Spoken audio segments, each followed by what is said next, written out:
On a l'équipe d'opération SNAC. Ce sont des personnes adultes qui travaillent dans une micro-entreprise. Ils préparent des repas, des collations qui sont vendus ici au centre les jeudis midi et qui sont aussi distribués dans certains points de service de la communauté.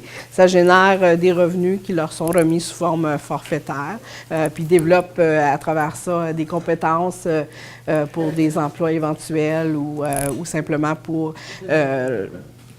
avoir un petit peu, développer plus de compétences dans leur autonomie également. Notre centre de documentation, ça fait partie vraiment de nos services pour tous ou nos services à la communauté. Donc, autant les étudiants ou le personnel peut utiliser ces livres-là. Il y a des livres qui sont plus axés sur des outils, des approches, des documents qui sont plus gouvernementaux ou des programmes. Il y a aussi même des romans, des ressources qui visent aussi les enfants. S'il y a un parent, par exemple, qui veut parler de l'autisme avec le frère ou la sœur de son enfant autiste, il y a des ressources pour ça également. Les gens peuvent devenir membres sympathisants puis avoir accès à ces ressources-là. On a aussi des films, des DVD, fait que toutes sortes de façons pour mieux faire connaître l'autisme dans la communauté.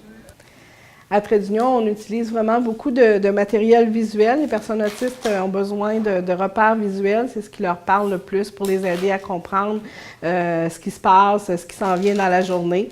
Donc, les intervenants, les stagiaires qui animent les activités doivent d'abord préparer le matériel en vue de la journée, expliquer par exemple ce qui va se passer dans la journée à travers des pictogrammes. On utilise beaucoup de pictogrammes pour justement expliquer ce qu'on va faire. Il y a aussi des outils. On voit ici, par exemple, un outil visuel qui est utilisé. Les enfants s'en vont au Mont Cascade. Donc, quels sont les comportements qui sont attendus quand on va au Mont Cascade?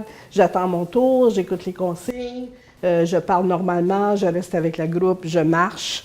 On fait beaucoup de sorties dans la communauté. Notre mission, c'est l'intégration sociale. Donc, on veut aussi permettre aux jeunes de pouvoir commander eux-mêmes, de penser d'avance à ce qu'ils vont manger. On s'en va à tel restaurant, voici ce qui est offert, qu'est-ce que je vais demander.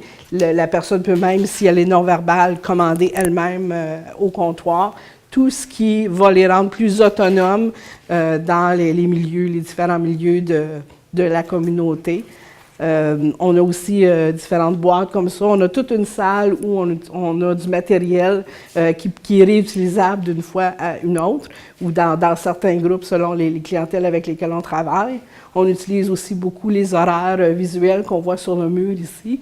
Dans nos locaux, on voit les plexiglas qu'on a aménagés justement parce qu'on utilise tellement de matériel visuel qu'on a voulu adapter nos locaux pour pouvoir afficher ces locaux-là.